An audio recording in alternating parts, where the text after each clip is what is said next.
Winter is around the corner, time is getting shorter. I had hoped that a blue cat and a cold cat would do me 5,000 but now almost done, and we haven't reached our goal, yet Tony Beets has been leading the charge in the Klondike this season, proving once again why he is known as the king of the Klondike.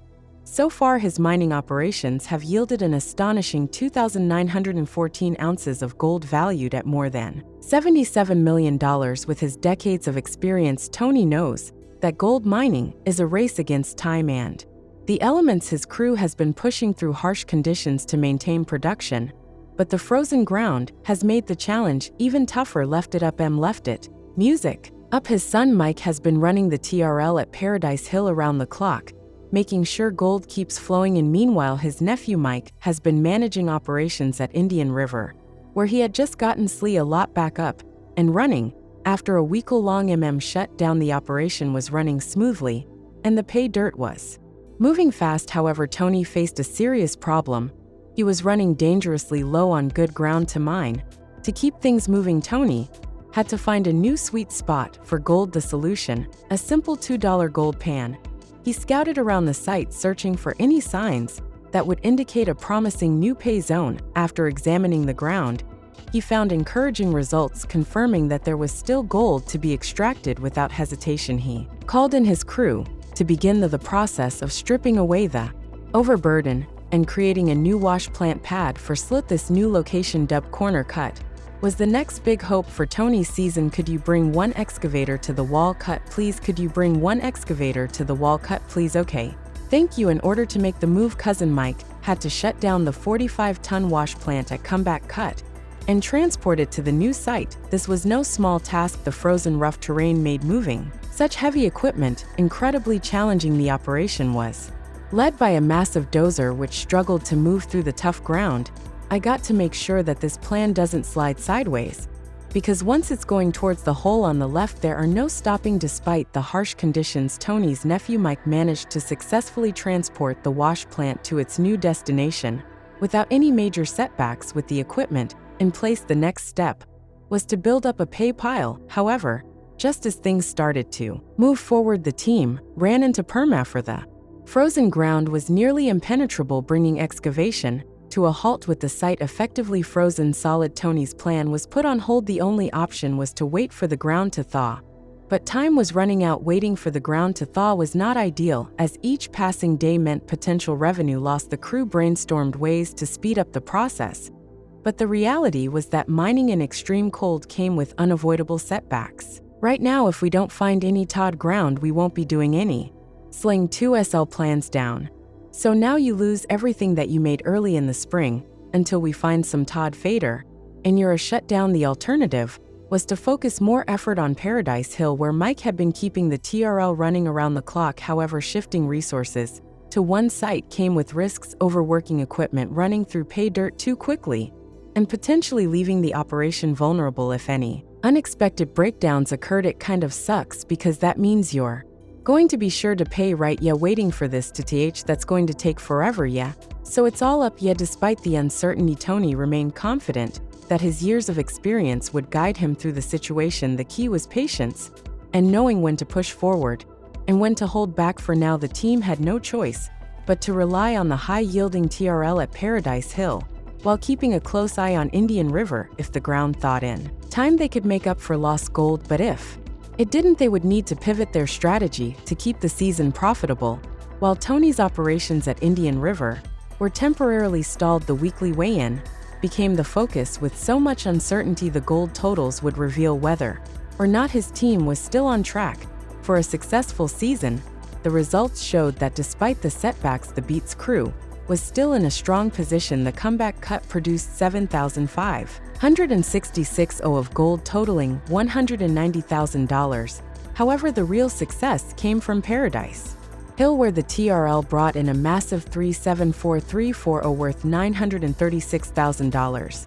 So you got $1 million on the table.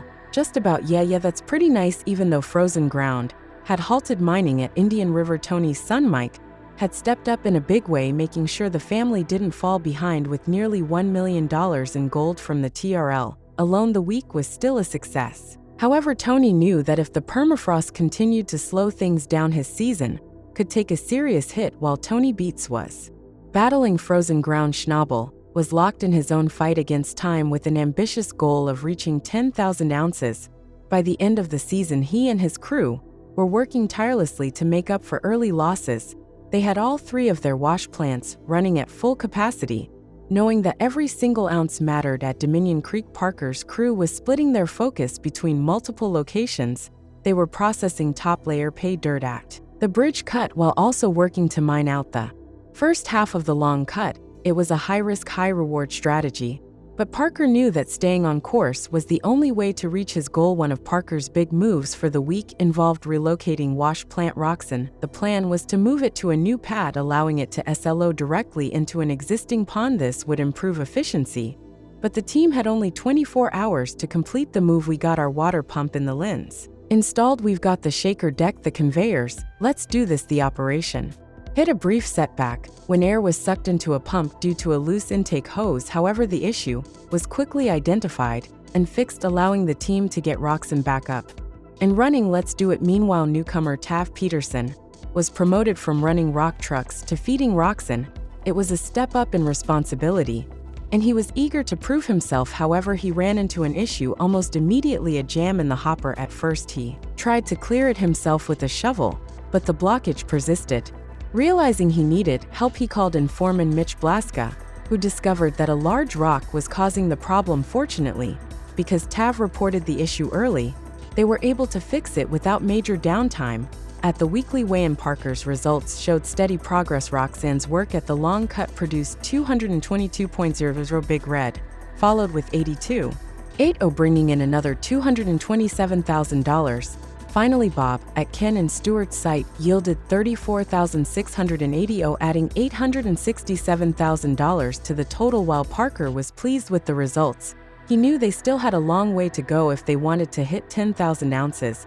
By the end of the season, for Rick Nes, this season was quickly becoming a do-or-die situation. He had managed to accumulate nearly 1,000 ounces, but with his current cut running dry, he needed to find Richard ground fast. If he didn't, he risked ending his season early.